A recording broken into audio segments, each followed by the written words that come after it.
ولقد آتينا داود وسليمان علما وقال الحمد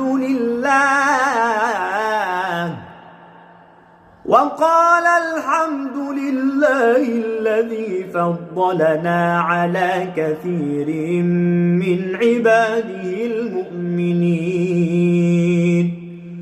وورث سليمان داود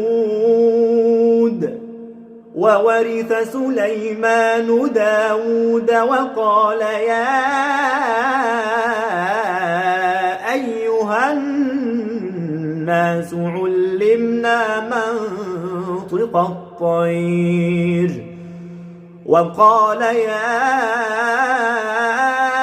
أيها الناس علمنا منطق الطير وأوتينا من كل شيء إن هذا لهو الفضل المبين.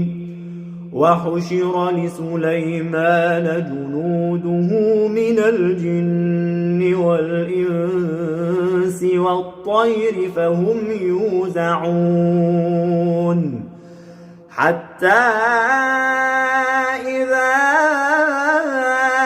أتوا على واد النمل قالت نملة يا أيها النمل ادخلوا مساكنكم لا يحطمنكم سليمان وجنوده وهم لا يشعرون.